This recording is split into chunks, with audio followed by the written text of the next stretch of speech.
So here we are in Photoshop, and today I'm going to talk a little bit about how to make a matte effect in Photoshop.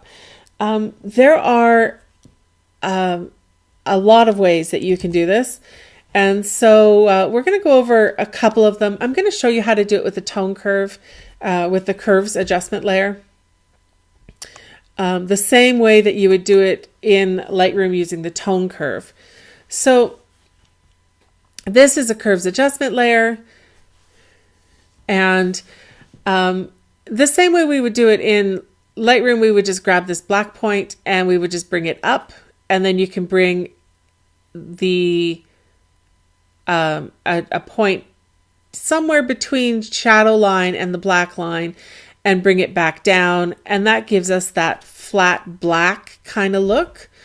If your curve is too low here, you don't want that, you can always add another point and bring that back up to lighten the highlights in your picture. So there is one way to do that, and so that's pretty simple. Okay, so this is the hazy with flat black look. If you want to do the not hazy look, again, we can do that with a curve level. I'm going to turn that first one off. And with Photoshop, you do it actually slightly differently. You see the little arrow here, the little caret? You actually just drag that one over, and that will flatten your blacks. And if you want to make them a little bit lighter, then you can bring this up. And that gives you that flat black, but still, but not hazy look. So you're bringing the black point over to wherever you want it to be. And you can see that we get that right angle that was important to make that look when we were playing with it in Lightroom. So that's how you get the one way that you can get the flat black look. All right, so now we have two. We have a hazy black look, we have a flat black look. So the next one we're going to talk about is the color, doing the blue colors in the background. Again, we can do this with the tone, with the curves adjustment layer. It's the same way that you would do it in Lightroom, which is just to adjust the blue channel and to bring the blues up like so. However, there is actually a different way to do this in Photoshop. I actually think it works a little bit better, so I'm going to show you that way too. All right, so we're going to just turn that one off. We're going to go here. We're going to choose a solid color adjustment layer. We're going to pick bright blue, the color we want in the background. I think that's good. Because this is an adjustment layer, we can change this. If we don't like it exactly, we can always go back here and change that color again. And what we're going to do is change the blend mode. And we're going to use the blend mode exclusion. And what that will do is give us the look we're looking for. That's what it will do. And then we just slide the opacity down until we're happy with the color. So there we go.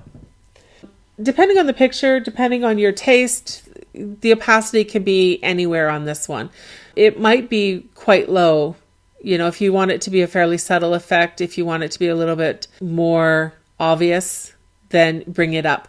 Now, the other thing that you can do with this is you can pair it with, not that one, with flattening the black layer, and then we can get actually a little bit more, a little bit deeper effect. You can actually pair it with the hazy curve layer, and we get sort of a hazy but blue effect. So there's a lot of ways that we can do this one. All right, one more time. I'm going to actually choose an adjustment layer, but this time I'm going to use this one called Selective Color. We don't use it very much, and so I'm going to show you one really cool thing that you can do with it, which is add haze onto an image. You're going to go here and make sure that your color says neutral. And we're going to just bring this down a bit. I don't know, 15 looks about right. And we're going to grab the blacks and we're going to bring it down as well. And that's it. It's not terribly difficult, and it gives kind of a nice flat look. It's a different look than what we have gotten on the curves layer, right? It's not the same effect at all. And so it is another way that you can do a matte effect. And actually, I really rather like this one. It can be quite a subtle effect, and you can be very, very subtle with it. It's kind of a velvety matte. It's a really pretty matte look.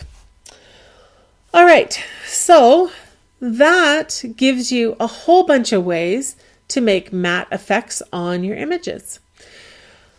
All right, I hope you have a great day, and we'll talk to you again soon. Bye-bye.